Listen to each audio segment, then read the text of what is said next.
नमस्कार, चेतन भारत लर्निंग में आपका स्वागत है। मैं हूं राहुल गौतम और आज हम फिर चर्चा करेंगे समसामयिक घटनाओं की, जो कि पिछले हफ्ते में हुई हैं घटनाओं, उनके बारे में हम चर्चा करेंगे। जिसके लिए हमने अवधि जो ली है वो 27 जुलाई से 2 अगस्त के मध्य की अवधि को यहाँ पे हमने जानकारी एकत्रित की है। तो आइए पहले हम चर्चा कर लेते हैं आज हम किन किन विषय को बारे में चर्चा करने वाले हैं उनके बारे में समझ लेते हैं। DIC-GC इसके बारे में हम चर्चा करेंगे, ये क्यों खबरों में है। DCIC में कुछ परिवर्तन किया गया है, उसके बारे में हम चर्चा करेंगे आज। इसके बाद दूसरा है विश्व आर्थिक दृष्टिकोण, जो कि IMF की एक रिपोर्ट है, उसमें भारत की अर्थव्यवस्था के संबंध में कुछ कटौती की गई है, उसके बारे में हम चर्चा करेंगे। नवीनतम अपडेट में क्या बताया गया उसके बारे में हम जानेंगे। इसके बाद है MSME के लिए संकल्प प्रीपेड क्या है, उसके बारे में चर्चा करेंगे। और अंत में हम बात करेंगे उच्च राजकोषीय घाटे के कारण किस प्रकार निजी क्षेत्र को बाहर होना पड़ता है, क्राउडिंग आउट इफेक्ट इसको हम बोलते हैं, ये कैसे होता है, इसके बारे में हम यहाँ पे चर्चा करेंगे।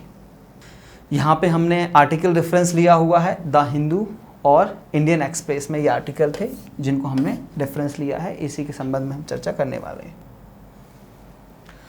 आइए तो समझते हैं इसकी पृष्ठभूमि क्या है।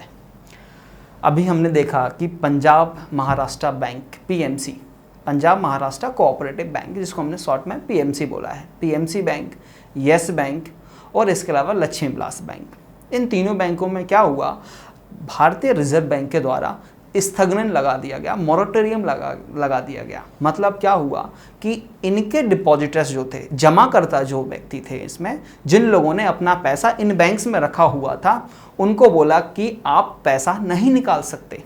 ऐसा क्यों किया गया? क्योंकि इन तीनों बैंक में बैंक की विफलता नज़र आ रही थी।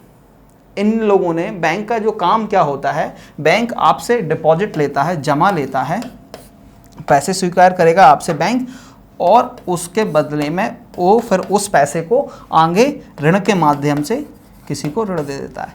जब बैंक का ऋण वापस नहीं आएगा तो वो बैंक भी अपने जमा को वापस नहीं कर पाएगा। तो इसी श्रृंखला में इन तीनों बैंक के साथ ऐसा ही हुआ। तो अब क्या करेगा जमाकर्ता की? क्या गलती थी इसमें कि बैंक का पैसा डूब गया, बैंक ने जो लोन डिस्ट्रीब्यूट किया था वो वापस नहीं आया। उसमें जमाकर्ता की क्या गलती थी? जमाकर्ता का भी पैसा डूब गया। तो उसी संबंध में DIC-GC जो है वो बीमा यहाँ पे उपलब्ध कराती है। किसको बीमा उपलब्ध कराती है? जमाकर्ताओं को। जो लोग अपना पैसा बैंक में रखते हैं उनके लिए ये बीमा कवर उपलब्ध कराती है। कितने का बीमा कवर कराती है? वर्तमान में जमाकर्ताओं को अपनी जमा राशि प्राप्त करने के लिए किसी संकटग्रस्त बैंक के परिसमापन या पुनर्गठन तक इंतजार करना पड़ता था। जब उस जो बैंक संकट में है, जैसे हम बात करें PMC की, अभी ये संकट में है, इनके पास पैसा नहीं है देने के लिए, तो अब इसका पुनर्गठन होगा या ये बंद हो जाएगी बैंक। उसके बाद जो जमा करता है उनको कुछ पैसा मिलेगा, वो अभी भी नहीं मालूम कितना मिलेगा, लेकिन मिलेगा। इसमें वर्षों का समय लग जाता है।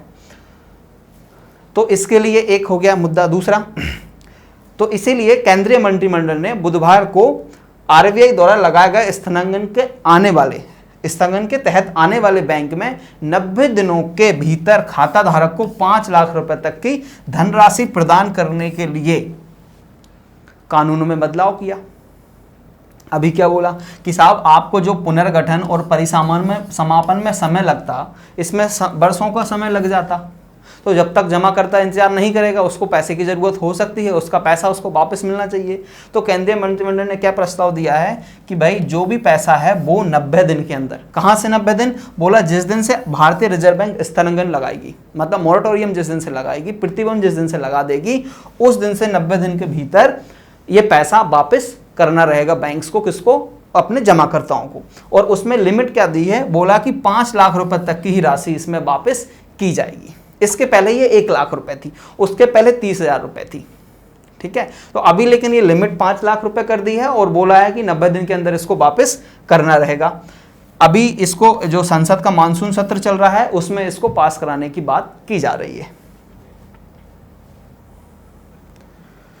अब आपके दिमाग में आ रहा होगा सर ये जमा बीमा क्या होता है? जैसे आपने बाकी बीमा या बाकी इंश्योरेंस के बारे में सुना होगा। आपकी जो मोटरसाइकिल होती है उसका बीमा होता है, आपकी कार का बीमा होता है, आपका व्यक्तिगत बीमा होता है। इसी प्रकार डिपॉजिटर्स जो होते हैं, जमाकर्ता जो होते हैं, उनका भी बीमा हो सकता है। मतलब जमाकर्ता जो हैं, जिन्होंने अपना पैसा बैंक में जमा किया है, उस जमा के उपलक्ष्य में बीमा लिया जा सकता है, उसको हम बोलते हैं जमा बीमा। इसका मतलब ये हुआ कि मैं अपना पैसा किसी बैंक में रखने जा रहा हूँ, यदि वो पैसा बैंक मुझे वापस देने में असमर्थ होती है, किसी मिस हैपनिंग के कारण कोई गलत दुर्घटना हो गई, बैंक का अपना पैसा वापस नहीं आया, जिसके लिए बैंक मुझे मेरा पैसा वापस देने में समर्थ नहीं है, तो क्या करेगा, जिससे मतलब मैं नहीं लूँगा, बैंक जो होगा मेरे डिपॉजिट पे, मेरे जमा पे, मेरे जो पैसा जमा किया है उसके अगेंस्ट में क्या ले लेगा बैंक, बीमा ले लेगा। और उस बीमा कंपनी से वो पैसा आएगा बैंक के पास, फिर बैंक मुझे वो पैसा दे देगा। ये होता है जमा बीमा। इसको DICGC के द्वारा नियंत्रित किया जाता है। DICGC एक पूर्ण स्वामित्व वाली भारतीय रिजर्व बैंक की सहायक कंपनी है। मतलब इसमें RBI की होल्डिंग है, RBI इस संस्था को होल्ड करता है।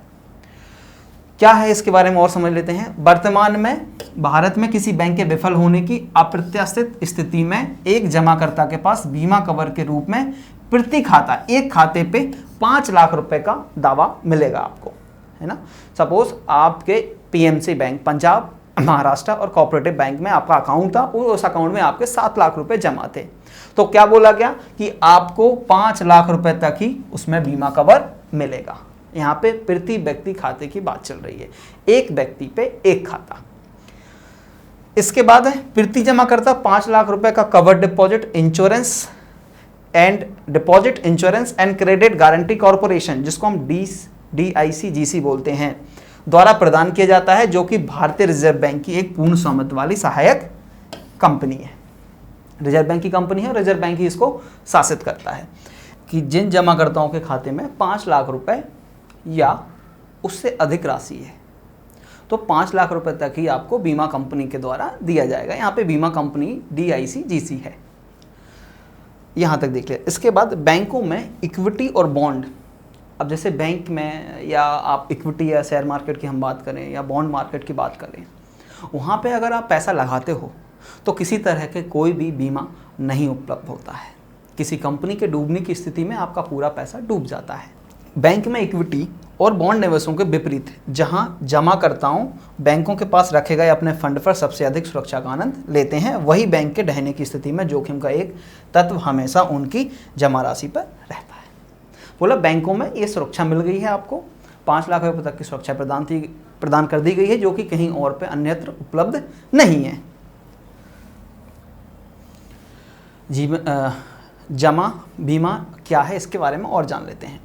सार्वजनिक और निजी क्षेत्र के, मतलब देखो यहाँ पे पब्लिक सेक्टर और प्राइवेट सेक्टर दोनों तरह के बैंक को यहाँ पे हम कवर कर रहे हैं। कौन कौन से बैंक हैं जो जमा बीमा के अंतर्गत शामिल होते हैं। सार्वजनिक क्षेत्र के निजी बैंक, स्थानीय बैंक, लघु वित्त बैंक, क्षेत्रीय ग्रामीण बैंक, सहकारी बैंक, विदेशी बैंकों की भारतीय शाखाएं, है ना, जो फॉरेन बैंक उनकी इंडियन शाखा, जो इंडियन ब्रांच जो है वही कवर होगी, शाखाएं। और भुगतान बैंकों में जमा सभी का बीमा DICGC के द्वारा किया जाता है। ये सभी तरह के बैंक हैं जो यहाँ पे कवर कर लिए गए हैं, इनका बीमा DICGC के द्वारा किया जाएगा। इस बीमा के प्रीमियम का भुगतान जो होगा बैंकों के द्वारा DICGC को दिया जाएगा, जिसको कि जो जमा करता है उसके ऊपर भारित नहीं किया जाएगा। मतलब इसको किसी जमाकर्ता के ऊपर ट्रांसफर नहीं किया जाएगा, इसका जो भार है वो स्वयं बैंक को वहन करना रहेगा। अभी जो इसकी दर जो है वो 100 रुपये पे 10 पैसे के आसपास है। यहाँ पे लिखा हुआ है 100 रुपये पे 10 पैसे का आपको प्रीमियम देना होगा, क्योंकि आप बीमा करवा रहे हो अपने जमा का, तो आपको उसके संबंध में क्या देना होगा, प्रीमियम देना होगा। प्रीमियम का अमाउंट यहाँ पे बताया गया है आपको 100 रुपये की जमा राशि पे आपको 10 पैसे का प्रीमियम देना होता था, लेकिन अभी इसको बढ़ा के 12 पैसा पर 100 रुपये कर दिया गया है। इसके अलावा पिछले साल सरकार ने बीमा राशि 1 लाख से बढ़ा के 5 लाख की है, जो अभी हमने पढ़ा था कि इसके पहले जो राशि थी वो 1 लाख रुपए थी, अभी लेकिन इसको 5 लाख रुपए तक कर दिया गया है। इससे पहले DICGC ने 1 मई 1993 को जमा बीमा कवर को संशोधित कर 1 लाख किया था। उसके पहले मतलब 1993 में 1993 में इसको 1 लाख रुपए किया है। उसके पहले यह जो सीमा थी वो 30,000 रुपये थी जो 1980 में की गई थी। अभी बोला सर ये जो संशोधन आ रहा है, ये जो संशोधन किया जा रहा है, इसके कारण जमाकर्ताओं पे क्या प्रभाव पड़ेगा उसके बारे में हम चर्चा कर लेते हैं। बोला कि जमाकर्ताओं के दृष्टिकोण से पहले जो समय था वो है 8 से 9 वर्ष 10 वर्ष भी इसके ऊपर भी लगता था, मतलब काफ़ी समय इसमें लगता था उनको अपना पैसा वापस प्राप्त करने के लिए। तो अभी क्या बोला, ये टाइम बाउंड प्रोसेस हो गई, अभी समय सीमा के अंदर ही काम करना होगा। बोला 90 दिन के अंदर आपका पैसा जो है वो वापस आ जाएगा, है ना। 90 दिन के अंदर आपका पैसा वापस आएगा। यहाँ पे आपको समय सीमा निर्धारित कर दी गई है, पहले जो कि 10 साल तक लग जाते थे जिसमें, अभी इसमें टाइम आपको कम लगेगा। ये जमाकर्ताओं पे पहला प्रभाव है। दूसरा, इससे बैंकिंग प्रणाली में विश्वास बढ़ेगा। अब जमाकर्ता क्या सोचेगा कि मेरा पैसा जो है वो बैंक में सुरक्षित है, क्योंकि इतनी लिमिट तक, इतनी सीमा तक यदि बैंक डूब जाता है तो मेरा पैसा क्या है, सुरक्षित है ना, मेरी राशि सुरक्षित है, तो उसका बैंक पे भरोसा बढ़ेगा। तीसरा, अभी ये जो संशोधन है ना, उसको पूर्वव्यापी रूप से लागू नहीं होंगे। इसका मतलब क्या हुआ, पूर्वव्यापी मतलब पहले की तारीखों से लागू नहीं किया जाएगा, इसको वर्तमान तारीखों से लागू किया जाएगा। लेकिन साथ में क्या बोला, अभी जो बैंक स्थगन में चल रहे हैं, अभी जो बैंक मॉरेटोरियम में चल रहे हैं, उन पे लेकिन ये अधिनियम लागू हो जाएगा। तो इसके कारण पंजाब महाराष्ट्र कोऑपरेटिव बैंक को फायदा मिल जाएगा। पंजाब महाराष्ट्र कोऑपरेटिव बैंक के जो जमाकर्ता हैं उनको इसका फायदा मिलेगा, उनको अपना पैसा 90 दिन के अंदर वापस मिलेगा। जो सितंबर 2019 में ही स्थगन लगाया था पंजाब PMC बैंक में, उनको यह फायदा मिल जाएगा। पूर्वव्यापी इसका प्रभाव नहीं होगा। बैंकों के स्थगन के तहत पहले 45 दिन के भीतर क्या हो जाएगा, DICGC अपने जो डिपॉजिटर हैं, जो जमा करता हैं, उनकी सूची प्राप्त कर लेगा बैंक से, और अगले आने वाले 45 दिन में वो उनका पैसा रिफंड वापस करने की कार्रवाई को आगे बढ़ाएगा। अब आपके दिमाग में क्वेश्चन आ रहा होगा कि सर इस बदलाव की जरूरत क्या हो गई, हमें ये बदलाव क्यों लाना पड़ रहा है अभी, इस बदलाव की कोई खास वजह। तो बोला कि महामारी के कारण घरेलू बचत में बढ़ते संकट ने बैंकिंग के लिए कठिन स्थिति पैदा कर दी है, बैंकिंग सेक्टर के लिए, क्योंकि महामारी चल रही है, बैंकों के पास डिपॉजिट नहीं आ रहा है, तो बैंक कहाँ से अपना किसी को लोन देंगे फर्दर। अभी आपको समझना पड़ेगा बैंक का व्यवसाय कैसे चलता है। बैंक में कोई भी व्यक्ति पैसे जमा करता है ना। इसमें जमा करने के 2 तरह के खाते हो सकते हैं। एक होता है जिसको हम बोलते हैं आवर्ती जमा, और एक सावधि जमा होता है। 2 तरह के खाते होते हैं, इनमें आप किसी भी बैंक में पैसा जमा कर सकते हो। अब जो पैसा आप बैंक में जमा करते हो, उस पैसे को बैंक क्या करता है, किसी और व्यक्ति को ऋण उपलब्ध करा देता है। तो बोला कि महामारी के कारण लोगों की बचत क्या हो रही है, कम हो रही है, वो बचतें जो हैं वो बैंक में नहीं पहुंच रही, तो बैंक में भी क्या हो गया, आगे किसी को ऋण देने की क्षमता कम होती जा रही है। बैंकिंग प्रणाली वर्तमान में खराब ऋण संपत्ति पक्ष दमन, मतलब कि ये क्या हो रहा है, अभी के समय में बैंक का जो ऋण दिया था वो उसकी वापसी भी नहीं आ रही, ये जो पैसा है ये वापस नहीं आ रहा। क्यों, महामारी चल रही है, सारे बिजनेस, सारे व्यवसाय जो हैं वो बंद पड़े हुए हैं या सही तरीके से काम नहीं कर पा रहे हैं, तो बैंकों को ऋण वापस चुकाने में वो भी असमर्थ हैं। इसके कारण उनका क्या हो गया, जो संपत्ति पक्ष है, मतलब बैंक जो अपना संपत्ति पक्ष और इसका आपको देयता पक्ष समझना होगा। यहाँ पे जो ऋण होते हैं वो बैंक की क्या है, संपत्ति है, ठीक है, और यहाँ पे जो आपके द्वारा जमा किया जाता है पैसा वो बैंक के लिए क्या है, देयता है। तो बोला कि जो ऋण दिए थे बैंकों ने वो पैसा अभी वापस नहीं आ रहा, तो ये पक्ष तो खराब चल ही रहा है। साथ में PMC बैंक या यस बैंक या हम लक्ष्मी विलास बैंक की बात करें, इन बैंक की बदहाली हमें बता रही है कि लोगों का डिपॉजिट करने में, जमा करने में भी जो रुचि है वो खत्म हो रही है, कम हो रही है। तो इसके कारण क्या हो रहा है, बैंकिंग जो ढांचा है वो कमज़ोर हो रहा है। वित्तीय स्थिरता के लिए महत्वपूर्ण है कि लोगों को लगता है कि बैंक में अपना पैसा गद्दे के नीचे रखने से ज़्यादा सुरक्षित है। अभी लोग क्या करने लगे कि भैया PMC देख लिया सर हमने, तो यस बैंक देख लिया, अभी क्या करेंगे, अब हम पैसा बैंक में जमा नहीं करेंगे, अब हम पैसा बैंक में जमा नहीं करेंगे, कहाँ जाएंगे बैंक जमा? बोला हम अपने पास खुद रखेंगे, अपनी अलमारी में रखेंगे, वो ज़्यादा सुरक्षित लगता है हमें। तो इसी अवधारणाओं को बदलने के लिए जो सरकार है वो कदम उठा रही है कि हम DCIC की लिमिट को बढ़ा दें, है ना। उसकी DCIC 1 लाख से 5 लाख कर दिया पिछले साल ही, जैसे ये घोटाला, जैसे ये PMC बैंक का घोटाला सामने आया था। और उसके बाद दूसरा, इसकी समय सीमा भी निश्चित कर दी। इससे क्या होगा, जमाकर्ताओं का भरोसा बैंकिंग के प्रति बढ़ेगा, जिससे बैंकों में ज़्यादा जमा प्राप्त हो सकते हैं। बोल रहे हैं और क्या कर सकते हैं इसके बारे में? क्या अभी जितने आपने कदम लिए वो क्या उपयुक्त हैं या जरूरी थे उतने कर लिए आपने? बोला कि नहीं, अभी ऐसा नहीं हुआ। बोला कि कुछ लोग होते हैं जो अपनी जीवन भर की कमाई होती है, उनकी जीवन भर की कमाई जो है वो बैंकों में क्या करते हैं, FD बनवा लेते हैं, यदि उनके पास कोई रिटायरमेंट की स्कीम नहीं होती है ना, तो क्या करेंगे, बैंक में जाके वो अपनी FD करा लेंगे, फिक्स डिपॉजिट करा लेंगे। तो बोला लेकिन उनकी जो फिक्स डिपॉजिट है ना, अपनी जीवन भर की कमाई 5 लाख रुपए नहीं होगी, इससे ज़्यादा राशि उनके पास होगी, 5 लाख से ज़्यादा होगी। तो क्या करेंगे, उनका कॉन्फिडेंस नहीं आएगा, उनका भरोसा बैंक के प्रति नहीं आएगा, इसलिए ये लिमिट अभी के हिसाब से कम है, इसको बढ़ाना चाहिए। एक काम ये कर सकते हैं।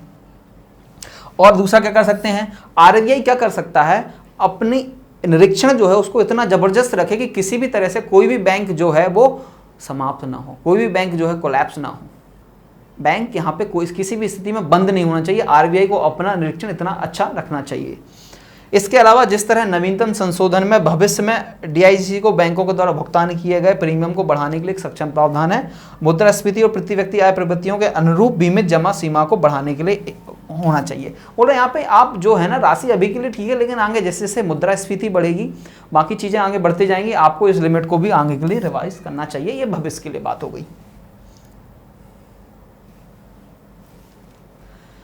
जमा बीमा और ऋण गारंटी निगम, इसके बारे में जान लेते हैं। DICGC के बारे में जान लेते हैं। इसकी स्थापना 1978 में हुई थी और इसमें डिपॉजिट इंश्योरेंस कॉरपोरेशन DIC और CGIC का विलय हो गया था। तो उसके द्वारा हमें 1978 में DICGC प्राप्त हुआ। यह RBI की पूर्ण स्वामित्व वाली सहायक कंपनी है और इसके द्वारा शासित होती है। RBI ही इसका मालिक है और यही इसको चलाता है। और ये कौन कौन सी बैंकों को कवर करता है ये पहले भी देख चुके हैं। क्षेत्रीय ग्रामीण बैंक, स्थानीय बैंक, भारत में शाखाओं में आने वाले विदेशी बैंक, सहकारी बैंक और DICGC के साथ जमा बीमा कवर लेना अनिवार्य है। इन सभी बैंकों को DICGC के साथ कवर लेना अनिवार्य होता है, बीमा लेना अनिवार्य होता है। अभी ये जो निगम होता है, जो DICGC है, वह 3 तरह की निधि को, 3 तरह के फंड अपने पास बना के रखता है। एक बोला जमा बीमा कोष।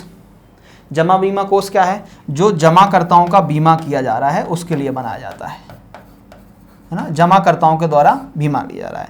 क्रेडिट गारंटी फंड क्या होगा, अब जिस प्रकार बैंक अपने जमाओं का बीमा करा रही है, उसी प्रकार बैंक अपने जो ऋण बांटती है, ऋण जो उपलब्ध कराती है, उसका भी बीमा कराएगी। उसके लिए DICGC क्या करता है, क्रेडिट गारंटी फंड की स्थापना करता है और उसको मेंटेन करता है। इसके अलावा सामान्य निधि होती है, जो इसको मेंटेनेंस को चलाने के लिए उपयोग, जो पैसे की जरूरत होती है, वो काम सामान्य निधि के द्वारा किया जाता है।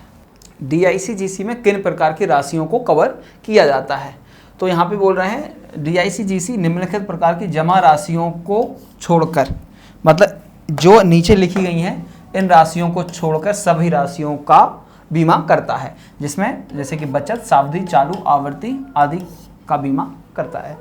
कौन कौन सी राशियां जो छोड़ जाते हैं, बोला विदेशी सरकार की कोई जमा राशि है उसका बीमा नहीं करेगा DICGC। इंपॉर्टेंट है, इसको याद रखना, महत्वपूर्ण है, क्वेश्चन बन सकता है यहाँ से। केंद्र राज्य सरकारों के द्वारा जमा राशि है उसको भी बीमा नहीं किया जाएगा DICGC के द्वारा। अंतर बैंक जमा है, कोई एक बैंक दूसरे बैंक के पास कोई डिपॉजिट रखता है, जमा रखता है, उसका यहाँ पे बीमा नहीं किया जाएगा। राज्य भूमि विकास बैंक, राज्य सहकारी बैंकों के साथ कोई अगर जमा है तो, और भारत के बाहर प्राप्त, मतलब जो पैसा है वो भारत के बाहर प्राप्त हुआ है, उस जमा राशि का भी DICGC के द्वारा बीमा नहीं किया जाएगा। बाकी सभी तरह की जमा राशियों का बीमा DICGC के द्वारा किया जाएगा। कोई भी राशि निगम द्वारा RBI की पिछली मंजूरी के साथ विदेशी रूप में विशेष रूप से छूट दी गई है, या किसी प्रकार की और कोई राशि है जिसको आरबीआई के द्वारा छूट दे दी गई है, उसका बीमा भी डीआईसीजीसी के द्वारा नहीं किया जाएगा। आइए आगे बढ़ते हैं हम आज के अगले टॉपिक की तरफ, अगले मुद्दे की तरफ, जो है विश्व आर्थिक दृष्टिकोण, जो कि एक आईएमएफ की रिपोर्ट है। और इस रिपोर्ट में आईएमएफ के द्वारा भारत के बारे में क्या कहा गया है वो जानते हैं। यहाँ पे हमने आर्टिकल रेफरेंस आपको प्रोवाइड किए हुए हैं। सबसे पहले तो हम बात करते हैं कि इस रिपोर्ट में क्या है, क्या निष्कर्ष निकाला है विश्व आर्थिक दृष्टिकोण। आईएमएफ के द्वारा जारी एक प्रतिवेदन है, रिपोर्ट है। इसमें क्या भारत के बारे में या क्या कहा गया है वो समझते हैं पहले। आईएमएफ का नवीनतम अपडेट जो है वो जुलाई में अभी आया है, इसके पहले अप्रैल में आया था, अप्रैल से पहले जनवरी 2021 में आया था। तो इन्होंने बोला है कि हम जो विश्व की अर्थव्यवस्था है उसको दो भागों में बांट सकते हैं। बोला एक, वो जो कोविड प्रेरित प्रतिबंधों से गतिविधियों को सामान्य कर रहे हैं, मतलब कोविड के बाद अपनी जो आर्थिक गतिविधियां हैं उनको सामान्य कर रहे हैं, पहली एक हमने बांट दिया है। दूसरा जो अभी भी संघर्ष कर रहे हैं, पूरी विश्व की अर्थव्यवस्था को दो भागों में बांटा। बोला एक जो सामान्य हो चुके हैं, दूसरे जो अभी भी संघर्ष कर रहे हैं। और ऐसा इस विचलन का प्रमुख कारण क्या बता रहे हैं, बोल रहे हैं वैक्सीन की पहुंच है और वैक्सीन का कवरेज है। कितने लोगों तक आपने इसको पहुंचा दिया वैक्सीन को, टीकाकरण कहां तक पहुंच गया है। टीकाकरण ही इसका मुख्य कारण है। जहां पे अच्छा टीकाकरण हुआ है, कई लोगों तक इसका कवरेज है, तो आपको आर्थिक गतिविधि भी अच्छी देखने को मिल जाएंगी। लेकिन जहां पे टीकाकरण कम हुआ है या सामान्यतः जो हमारा वैश्विक औसत है उससे कम हुआ है, तो आपको वहां पे आर्थिक गतिविधि ठीक तरह से देखने को नहीं मिलेंगी। अप्रैल के पूर्वानुमान में क्या बताया था इन्होंने, आईएमएफ ने वैश्विक अर्थव्यवस्था को इस साल 6% की अपरिवर्तित गति से विस्तार करने का अनुमान लगाया था। अप्रैल में बोला था कि हम 6% से विकास करेंगे इस साल के लिए। लेकिन यह दुनिया की उन्नत अर्थव्यवस्थाओं को पहले के पूर्वानुमान जो कि 5.6 से 5% बढ़कर तेज की तुलना में तेजी से विकास दर्ज करते हुए देखता है, जबकि उभरते हुए बाजारों और विकासशील अर्थव्यवस्थाओं जिसमें भारत काफ़ी धीमी वसूली है। 6.3 कर दिया है अनुमान से, इसको धीमा कर दिया है। ऐसा बोला जा रहा है, क्या बोला जा रहा है समझने में, बोला 6% से तो पूरी आपकी अर्थव्यवस्था चल रही थी, लेकिन अभी जो एडवांस इकोनॉमी थी, मतलब उन्नत अर्थव्यवस्था जो थी, उन्नत अर्थव्यवस्थाओं के लिए अनुमान बताया गया कि जो अप्रैल में 5.6 था उसको अभी बढ़ा के 6 कर दिया है, 5% से इसको आगे बढ़ा दिया है। और क्या बोला गया है इस रिपोर्ट में, अमेरिकी अर्थव्यवस्था में 7% की वृद्धि देखी जा रही है। 0.6% अंक उन्नयन है, इसको अपग्रेड किया गया। बोला एक विस्तृत वैक्सीन रोल आउट के पीछे के जिसने गतिविधियों में पर्याप्त सामान्यीकरण और अतिरिक्त वित्तीय सहायता की उम्मीदों को समक्ष करने में मदद की। बोला अमेरिका एक उन्नत अर्थव्यवस्था है और वहाँ का अनुमान को इन्होंने बढ़ा दिया है 7% कर दिया है। उसका कारण ये रहा कि इन्होंने अच्छा टीकाकरण किया है अपने देश में।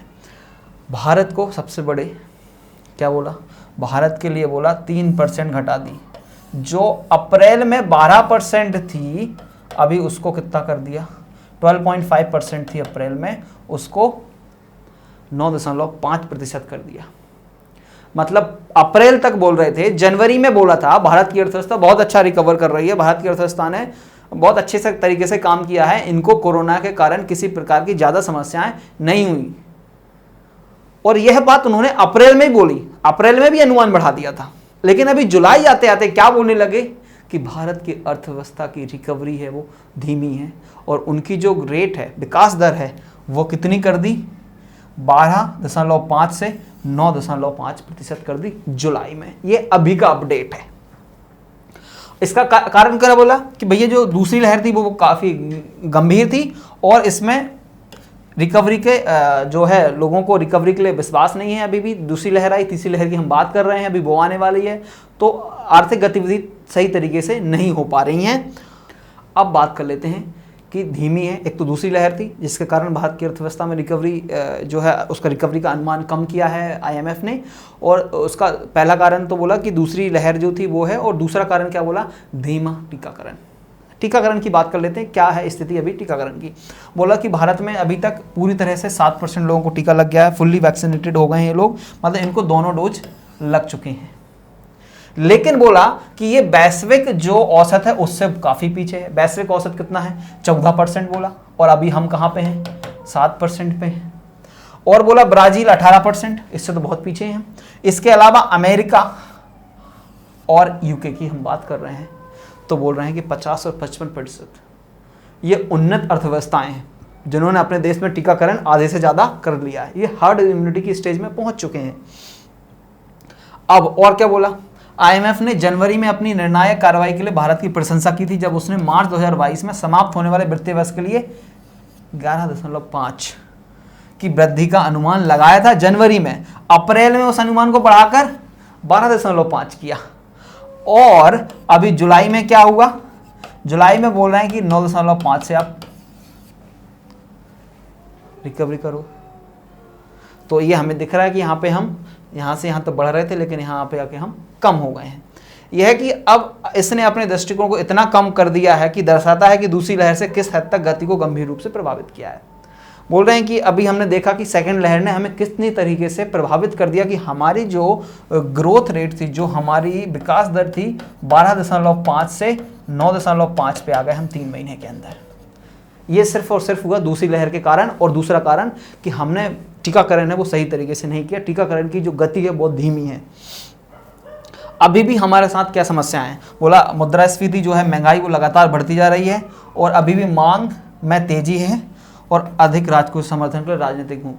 मतलब बोल रहे हैं कि सरकार को कुछ करना पड़ेगा, सरकार को खर्चे करने पड़ेंगे, तब जाके हम इस मांग को या इस मुद्रास्फीति को कंट्रोल नियंत्रित कर सकते हैं।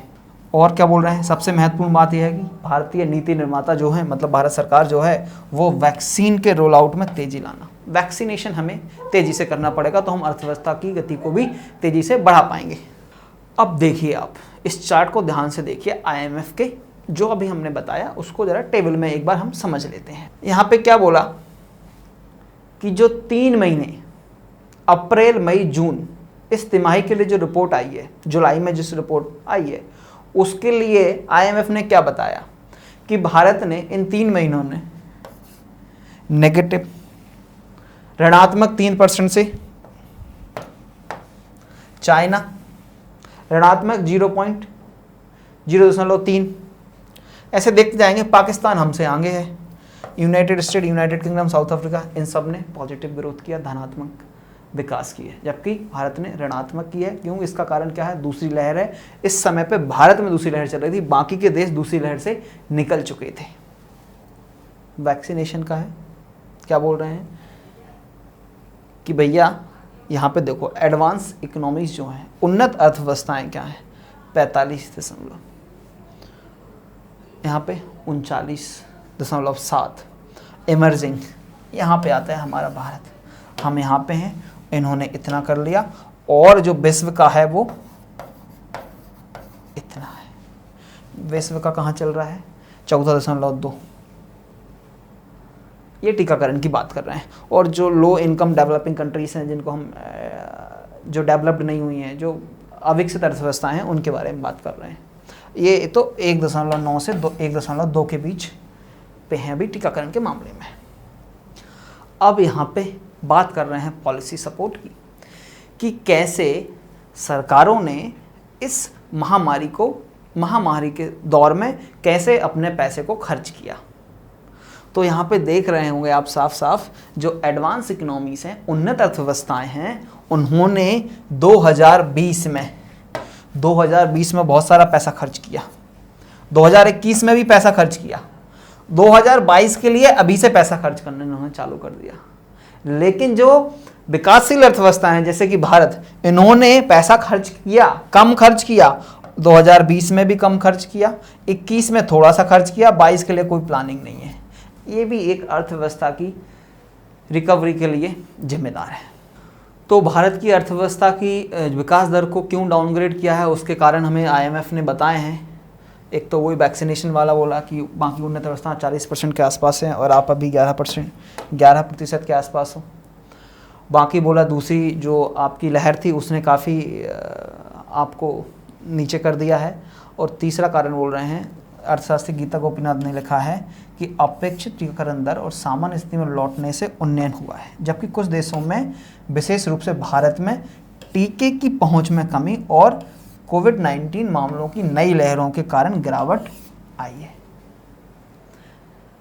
क्या कहना है यहाँ पे अर्थशास्त्री गीता गोपीनाथ का? वो बोल रही हैं कि यहाँ पे जो भारत में रिकवरी स्लो है या उसको हमने डाउनग्रेड किया है, उसका कारण मुख्यतः एक तो है कि आपके यहाँ पे टीकाकरण नहीं हुआ है, दूसरा आपके यहाँ पे कारण है कि जो आपके यहाँ पे लहरें आ रही हैं, दूसरी लहर आई, अभी तीसरी लहर की बात चल रही है, इसके कारण आर्थिक जो गतिविधियाँ हैं उनमें बदलाव नहीं हुआ, आर्थिक गतिविधियों में तेज़ी नहीं आई है, अभी भी ये मंदी के दौर से गुजर रही हैं। अब बोल रहे हैं कि उन्नत अर्थव्यवस्थाओं की तुलना में निम्न नीति समर्थन क्या था। देख लेते हैं क्या क्या किया था। 2021 और उसके बाद उपलब्ध घोषित महामारी संबंधी उपायों में उन्नत अर्थव्यवस्थाएं जो हैं वो कितना खर्च कर चुकी हैं? 4.6 ट्रिलियन डॉलर पैमाने पर राजकोषीय समर्थन दिया है। मतलब इन्होंने, सरकार ने खर्चा किया है महामारी को रोकने के लिए। किन सरकारों की बात हो रही है? उन्नत अर्थव्यवस्थाएं जो हैं उन सरकारों की बात यहाँ पे हम कर रहे हैं, जिसमें बोला कि संयुक्त राज्य अमेरिका और अगली पीढ़ी के यूरोपीय संघ के फंड से अनुमानित अतिरिक्त वित्तीय सहायता को दर्शाता है कि इन्होंने कैसे बहुत सारा पैसा खर्च किया है जिससे कि महामारी से निपटा जा सके। दूसरी ओर उभरते बाजार और विकासशील अर्थव्यवस्थाओं अधिकांश उपाय 2020 में ही समाप्त हो गए हैं और वे राजकोषीय बफर का पुनर्निर्माण करना चाह रहे हैं।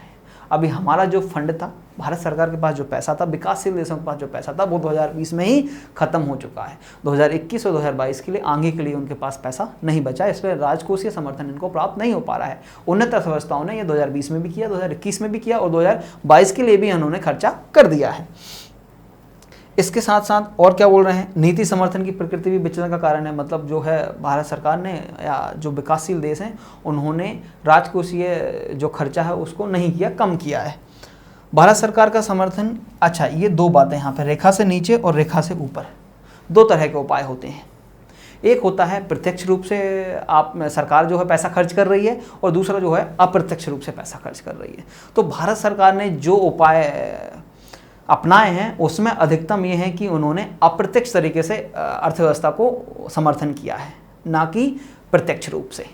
इसलिए भी शायद ये हमारे पास जो अनुमान है वो कम होके आया है। देखते हैं ये क्या होता है रेखा के नीचे और रेखा के ऊपर के उपाय। रेखा से ऊपर के उपाय क्या होते हैं यहाँ पे बता रहे हैं। रेखा से ऊपर के उपाय वो राजकोषीय निर्णय को संदर्भित करते हैं जो सरकारी व्यय, जैसे मनरेगा या सब्सिडी वाले खाद्य कार्यक्रमों को, स्वास्थ्य सुविधाओं आदि का विस्तार या सरकारी राजस्व को कम करके करों में कटौती या ऐसी कोई राहत प्रदान करके आर्थिक गतिविधि को बढ़ावा देते हैं। बोला यहाँ पे हमें प्रत्यक्ष रूप से समर्थन करना है, पैसा पब्लिक को देना है डायरेक्टली, या तो जो हमारे कर हैं उनमें कटौती कर लो या सब्सिडी बढ़ा दो या मनरेगा जैसे प्रोग्राम भारत में चलाए जाते हैं उनमें पैसा आप डालो। ऐसा ना करते हुए भारत सरकार ने क्या किया, लाइन के नीचे के उपाय क्या होते हैं ना, ये प्रत्यक्ष हो गया। लाइन के नीचे उपाय उन नीतिगत निर्णयों को संदर्भित करते हैं जहां सरकार आरबीआई समेत अपने खजाने से सीधे तत्काल खर्च करने के बजाय अधिक ऋण और क्रेडिट गारंटी प्रदान करते हैं। इन्होंने क्या बोला कि हम आपको पैसे की ज़रूरत है, आपको बैंक लोन नहीं दे रहा, तो हम आपके लिए क्या करेंगे, क्रेडिट गारंटी उपलब्ध करा देंगे। और साथ ही साथ यदि लोन नहीं दिया जा रहा आपको क्योंकि आपकी क्रेडिट खराब हो गई है, आप महामारी कारण बैंक का जो आपने पहले से लिया हुआ ऋण था उसको वापस नहीं कर पाए हैं, उसके बावजूद हम आपको लोन दिला देंगे। ऐसा भारत सरकार ने किया है। तो भारत सरकार के जो आर्थिक पैकेज थे वो कुछ इसी प्रकार थे, जहां पे उन्होंने डायरेक्ट जो प्रत्यक्ष रूप से पैसा खर्च ना करते हुए अप्रत्यक्ष रूप से पैसा खर्च किया। भारत सरकार का अप्रत्यक्ष रूप से क्रेडिट गारंटी प्रदान करने में पैसा कब खर्च होगा, जब जिस व्यक्ति को, जिस संस्था को लोन दिया जा रहा है वो जब वापस नहीं कर पाएगी, उस समय भारत सरकार ने गारंटी दी है तो भारत सरकार बैंक को पेमेंट करेगा, उस समय जाके भारत सरकार का पैसा खर्च होगा। आगे बढ़ते हैं आज के नए मुद्दे की तरफ, जो है एमएसएमई के लिए प्री पैक। क्या होता है एमएसएमई के लिए प्री पैक, आइए हम समझते हैं इसको। पहले जान लेते हैं खबरों में क्या है। खबरों में बताया जा रहा है कि बुधवार को लोकसभा द्वारा पारित दिवाला और दिवालियापन संहिता संशोधन विधेयक 2021। ये विधेयक है, बुधवार को पास हुआ है। इसको सूक्ष्म लघु और मध्यम उद्योगों MSME हम इसको शॉर्ट में बोलते हैं के लिए दिवाला समाधान तंत्र के रूप में प्रीपैक का प्रस्ताव दिया है। विधेयक दिवालिया संहिता संशोधन अध्यादेश 2021 की जगह लेगा, जिसे अप्रैल में प्रख्यापित किया था। पहले तो समझ लेते हैं क्या होता है दिवाला, क्या होता है।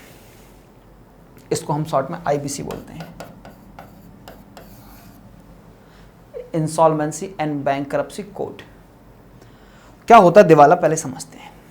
किसी संस्था को, MSME को, कंपनी जिसको हम बोल रहे हैं, उसको जब बैंक के द्वारा या किसी व्यक्ति के द्वारा ऋण उपलब्ध कराया जाता है, क्योंकि वो अपनी आर्थिक गतिविधि करना चाह रहा है, जब उसको लोन उपलब्ध करा दिया गया है उस संस्था को, उस MSME को या कंपनी को, वो किसी कारणों से उस लोन का भुगतान नहीं कर पा रही है और वो बोल रहा है अपने आप में कि मैं इस पैसे का भुगतान नहीं कर पाऊंगा, इसलिए मुझे क्या कर दो, दिवालिया घोषित कर दो। वो अपने आप को दिवालिया घोषित कर रहा है, मतलब वो किसी व्यक्ति का जो ऋण लिया था उसको वापस देने में असमर्थ है, इसलिए उस व्यक्ति को दिवालिया घोषित किया जा सकता है। तो बोला कि आप दिवालिया घोषित हो रहे हो तो आपके पास जो उपलब्ध संपत्तियां हैं उन पे किसका अधिकार होगा, उन संपत्तियों का, या जो आपकी कंपनी है किन कारणों से आप असमर्थ हो। कुछ कारण हो सकते हैं जिसके कारण आप पैसा नहीं दे पा रहे हैं, क्या हम उन कारणों को ठीक कर सकते हैं। मतलब बेसिकली ये बोला जाता है कि ये कंपनी जो है वो डूब रही है, दिवालिया हो रही है, क्या हम उसको दिवालिया होने से बचा सकते हैं। ऐसे कुछ प्रावधान प्रीपैक, संकल्प प्रीपैक में दिए गए हैं, उनकी हम चर्चा करते हैं विस्तार से। चलिए हम समझते हैं प्रीपैक्स क्या होते हैं, पहले उसके बारे में चर्चा कर लेते हैं। एक इसको उदाहरण की सहायता से समझने का प्रयास करेंगे। एक कंपनी है, इसका नाम है A लिमिटेड। इसने XYZ से लोन लिया था। अभी A लिमिटेड ने बोल दिया कि मैंने जो XYZ से जो लोन लिया था, ऋण जो प्राप्त किया था, उसको देने में असमर्थ हूँ, इसलिए मुझे दिवालिया घोषित किया जाए। इस आशय से A लिमिटेड NCLT को एक आवेदन प्रस्तुत करेगा और फिर उस आवेदन प्रस्तुत करने के उपरांत NCLT उसकी जांच करेगा और उसके उपरांत एक अधिकारी को नियुक्त कर देगा, जो कि देखेगा कि क्या A लिमिटेड को चलाते हुए XYZ का ऋण वापस किया जा सकता है या फिर A लिमिटेड की संपत्तियों को बेच के XYZ का पैसा वापस किया जाए। जो उसके फाइनेंशियल वित्तीय लेनदार हैं उनका पैसा वापस करने के लिए बात करेगा। दोनों संभावनाओं को तलाश करेगा और उसको जो उपयुक्त लगेगा वो कर देगा। तो प्रीपैक क्या है इस संबंध में कि इस कंपनी को डूबने से बचाया जा सके, इस कंपनी को दिवालिया होने से बचाया जा सकते और इसका कार्य दोबारा चालू किया सके, उसी संबंध में एक अच्छा कदम है। देख लेते हैं कैसे काम करेगा अब प्रीपैक। एक प्रीपैक सार्वजनिक बोली प्रक्रिया के बजाय सुरक्षित लेनदारों और मौजूदा मालिकों को बाहरी निवेशकों के बीच सीधे समझौते के माध्यम से एक संकटग्रस्त कंपनी के ऋण के समाधान की परिकल्पना करता है। यहाँ पे बोल रहे हैं कि भैया ये A लिमिटेड संकटग्रस्त है और ये इसके लेनदार हैं। अब इस A लिमिटेड के मालिक होंगे मिस्टर A, B, दो ही मालिक मान लेते हैं। तो मिस्टर A, B और XYZ आपस में कोई डील कर लें, आपस में कोई समझौता कर लें, या यहाँ पे कोई इन्वेस्टर, कोई निवेशक आ जाए, कोई बाहरी निवेशक आ जाए जो बोल दे कि मैं A लिमिटेड को चला लूंगा, XYZ आपका पैसा वापस कर दूंगा, इसके बदले में मिस्टर A और B को अपना निवेश मुझे देना होगा, है ना। तीन बातें हो सकती हैं इसमें। बोला कि मिस्टर A और B जो हैं वो डायरेक्टली प्रत्यक्ष रूप से इनके साथ कोई समझौता कर लें कि हम आपका लोन वापस कर देंगे। उसके लिए कोई उनको समझौता प्लान बनाना पड़ेगा, बताना पड़ेगा कैसे करेंगे।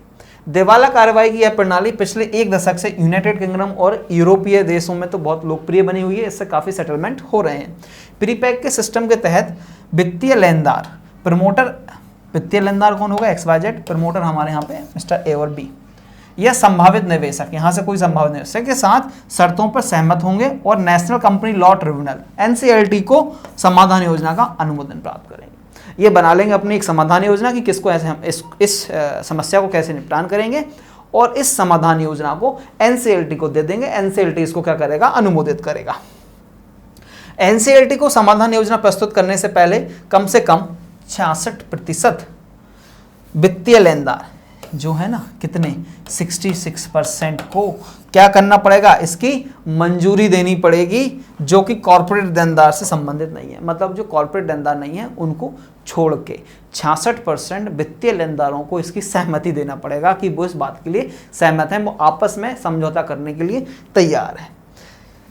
CIRP मतलब वही कि भैया एनसीएलटी को दे दिया केस, एनसीएलटी ने कोई अधिकारी नियुक्त कर दिया और वो इस कंपनी को बंद करने की कार्रवाई करेगा, उसको हम CIRP बोलते हैं। के लिए एक याचिका पर विचार करने से पहले, मतलब ये जो हम जाने वाले थे एनसीएलटी के पास, उससे जाने के पहले प्रीपैक दिवाला कार्रवाई के लिए एक आवेदन स्वीकार कर या अस्वीकार करना होगा। इसके लिए एनसीएलटी में आवेदन देना रहेगा। एनसीएलटी उस आवेदन को स्वीकार भी कर सकता है और अस्वीकार भी कर सकता है। अब यहाँ पे आपको ये महत्वपूर्ण समझना होगा कि प्रीपैक और कॉर्पोरेट दिवाला समाधान प्रक्रिया में क्या फर्क है। यहाँ पे क्या बोल रहे हैं हम कि इस कार्यवाही में जाने के पहले आपको ये कार्यवाही कर लो, पूर्व पैक। इसमें आपको 90 दिन का समय मिल सकता है, अधिकतम 120 दिन का आप समय ले सकते हो, जबकि इसमें 270 दिनों का समय मिलेगा। और बता रहे हैं कि अभी जितने केस चल रहे हैं उसमें से 79% केस इस समय सीमा को पार कर चुके हैं, इसलिए शायद इसकी आवश्यकता पड़ी है। मौजूदा प्रबंधन नियंत्रण रखता है। अब इसमें एक अच्छी बात क्या है, क्योंकि इसमें जो अधिकारी, इसमें जो पेशेवर वित्तीय लेनदार के प्रतिनिधि के रूप में जो आएगा, जो एनसीएलटी के द्वारा अपॉइंटेड होगा, वो तो क्या रहेगा, उसको सिर्फ एक ही मकसद है कि मुझे लेनदारों का पैसा वापस करवाना है। वो कंपनी को बेचने के फेवर में ज्यादा बात करेगा, वो कंपनी के बेचने के पक्ष में बात करेगा कि कंपनी को खत्म किया जाए, बेचा जाए और इसके जो लेनदार हैं उनको भुगतान किया जाए। लेकिन इस पूर्व पैक में, इस प्री पैक में क्या रहेगा, मौजूदा प्रबंधन नियंत्रण रखता है। मतलब जो कंपनी के मालिक हैं, जो कंपनी के प्रबंधन है, वो रहेगा, तो वो हमेशा कोशिश ये करेगा कंपनी को बचाया जाए, इनका भुगतान किया जाए और कंपनी को डूबने से बचाया जाए। इसलिए ये थोड़ा सा अच्छा सिस्टम है, नया सिस्टम जो हम कर रहे हैं। नियंत्रण रखता है जो संचालन में न्यूनतम व्यवधान उत्पन्न सुनिश्चित करेगा कि संचालन, कंपनी चलते भी रही और पैसा भी चला जाए। लेकिन इसको मतलब नहीं रहेगा इस बात से। बोला जा रहा है ये बदलाव क्यों पेश किए जा रहे हैं, क्या जरूरत पड़ गई। एमएसएमई को अपनी देनदारी के पुनर्गठन का अवसर प्रदान करना, भुगतान करने से बचने के लिए सिस्टम का दुरुपयोग करने वाली फर्मों को लेनदारों को पर्याप्त सुरक्षा प्रदान करते हुए एक साफ स्लेट के साथ शुरुआत करना। बोल रहे हैं कि कुछ लोग हैं जो भुगतान नहीं करना चाह रहे हैं, है ना, उनकी मंशा नहीं है, तो ये प्रीपैक के माध्यम से वो भुगतान कर सकें और अपनी कंपनी को बचा सकें।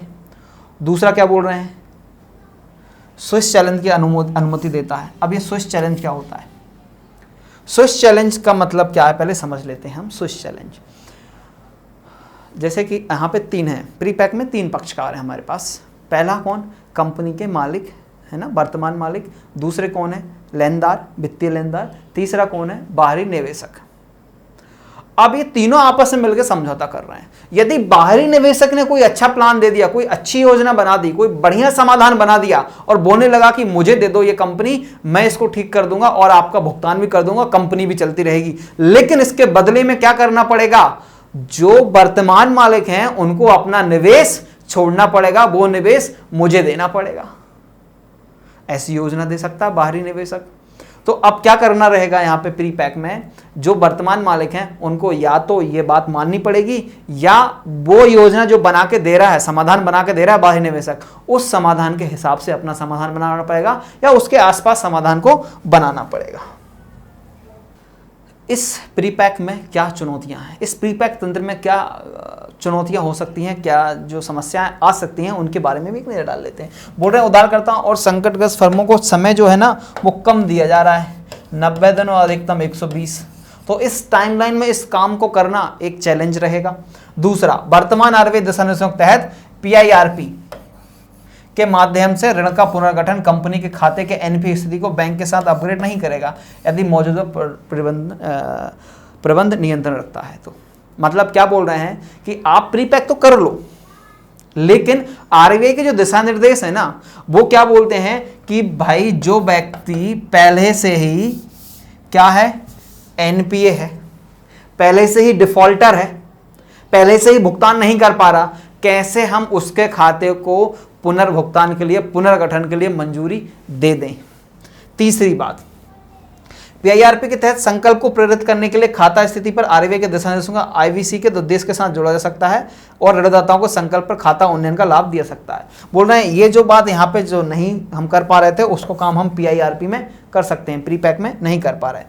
विशेषज्ञों ने यह भी नोट किया है कि देनदार इन कब्जा मॉडल स्विस चुनौती को विकल्प के खिलाफ मिल सकता है, क्योंकि मौजूदा प्रबंधन बाहरी निवेशकों के लिए कंपनी में संभावित निवेश करने के लिए जानकारी मांगने में बाधा उत्पन्न कर सकता है।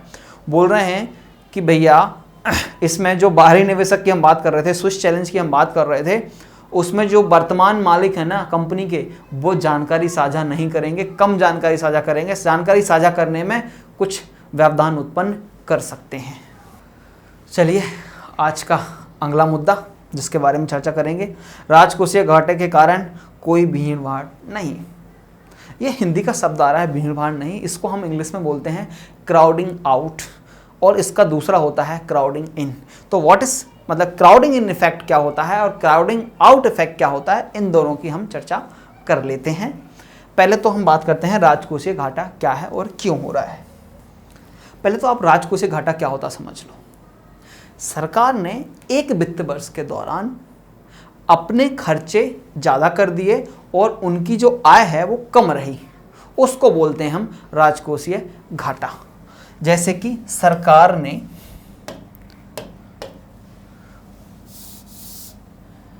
₹140 खर्च कर दिए और सरकार के पास जो आय है वो ₹100 की है, तो अब यहां पे राजकोषीय घाटा कितना हो गया, ₹40 का।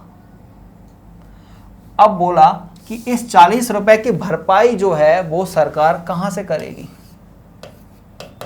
हाँ जी, इस ₹40 की भरपाई कहां से की जाएगी। बोला इसके लिए सरकार को क्या करना पड़ेगा, ऋण लेना पड़ेगा। ठीक है, सरकार क्या चली गई, ऋण लेने चली गई, उधार ले लिया सरकार ने। अब सरकार को राजकोषीय घाटा हुआ तो सरकार ने ऋण ले लिया।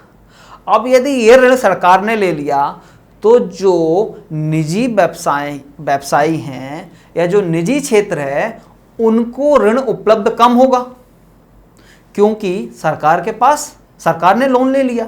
अब बैंक का सिस्टम जो हमने अभी देखा था पिछले में, क्या होता है, बैंक आपसे क्या लेता है, जमा लेता है, जमा स्वीकार करेगा, आप बैंक में पैसा डालेंगे और उसको किसी को ऋण दे देगा। अब यदि ये जो ऋण है वो सरकार ने ले लिया तो निजी क्षेत्र को मिलने वाला ऋण क्या हो जाएगा, कम हो जाएगा। इसको बोलते हैं क्राउडिंग आउट इफेक्ट। मतलब क्या बोला, जो पब्लिक है, जो जनता है, जो निजी क्षेत्र है, उसको ऋण उपलब्ध कम हुआ। क्यों, क्योंकि सरकार ने ज्यादा ऋण ले लिया, सरकार ने ज्यादा खर्चे कर दिए। अब सरकार ने ऋण क्यों लिया, क्योंकि सरकार ने खर्चे ज्यादा किए, सरकार की आय कम हुई, है ना। तो ये खबरों में क्या है वो देख लेते हैं। मुख्य आर्थिक सलाहकार कृष्णमूर्ति सुब्रमण्यम ने गुरुवार को भारतीय प्रतिभूति और विनिमय बोर्ड सेबी जिसको हम बोलते हैं कि एक सदस्य के द्वारा पहले की गई टिप्पणी का जवाब दिया था। क्या टिप्पणी की गई थी उनके द्वारा, व्यक्त करते हुए निजी क्षेत्र के फंड जुटाने के प्रयासों में भारी सरकारी उधारी के बारे में चिंता गलत थी और सबूतों के आधारित नहीं है। उन्होंने बोला कि जो सेबी के अधिकारी हैं ना, व्यर्थ की चिंता कर रहे हैं। उनके द्वारा जो बोला गया कि क्राउडिंग आउट इफेक्ट होगा वो नहीं होगा, ऐसा किसने बोला, हमारे मुख्य आर्थिक सलाहकार ने बोला है। इसके विपरीत सरकार बढ़ा हुआ पूंजीगत खर्च अधिक निवेश को बढ़ावा देने के लिए भीड़ प्रभाव में प्रदान करेगा, ये हमारे मुख्य आर्थिक सलाहकार ने बोला कि क्राउडिंग आउट नहीं होगी, क्राउडिंग इन होगी। कैसे होगी जरा देख लेते हैं क्राउडिंग इन। तो अभी सलाहकार कृष्णमूर्ति सुब्रमण्यम जो हैं उन्होंने क्या कहा उसको समझ लेते हैं। क्राउडिंग इन, ये तो क्राउडिंग आउट था। अब बोला कि भैया ये जो हमने ज़्यादा पैसा खर्च किया 140 है ना, ₹100 आया, ₹40 हमने ज़्यादा खर्च किया, उसके लिए हमने ₹40 का ऋण लिया। अब इस ऋण को सरकार ने पूंजीगत खर्चे में उपयोग किया होगा, निवेश किया होगा। बोला निवेश किया होगा तो इसके कारण क्या होगा, बाजार में मांग जो होगी वो बढ़ जाएगी।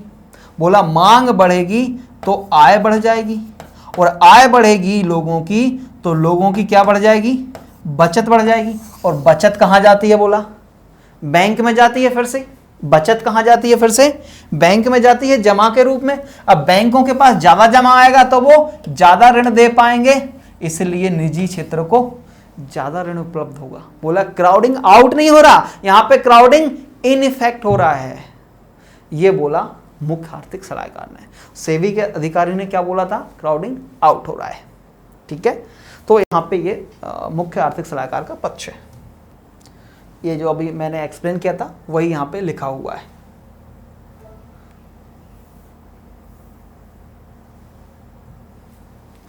ये क्राउडिंग आउट इफेक्ट और ये क्राउडिंग इन इफेक्ट, ये अभी हमने चर्चा की, जिसके बारे में मैंने बताया।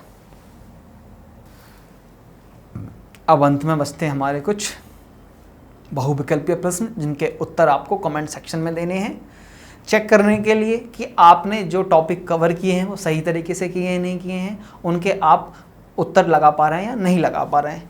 देख लेते हैं क्या है प्रश्न।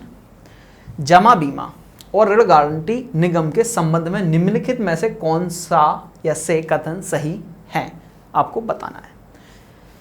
यह एक वैधानिक निकाय है जो आरबीआई की पूर्ण स्वामित्व वाली सहायक कंपनी है। दूसरा, वाणिज्यिक बैंकों में सरकारी जमा राशि का 5 लाख रुपए तक का बीमा किया जाता है। जमा बीमा के लिए बैंकों द्वारा भुगतान के लिए बीमा प्रीमियम की लागत जमाकर्ताओं को दी जाती है। ये 3 आपके साथ विकल्प हैं, इनमें से आपको अभी ऑप्शन चूज करना, विकल्प चुनना है। नीचे दिए गए कूटों में से सही विकल्प का चयन कीजिए। ये आपको बताना है। दूसरा प्रश्न देख लेते हैं। निम्नलिखित में से कौन आईएमएफ द्वारा विश्व आर्थिक दृष्टिकोण के नवीनतम अपडेट के अनुसार भारत की खराब आर्थिक सुधार पोस्ट कोविड का कारण नहीं है?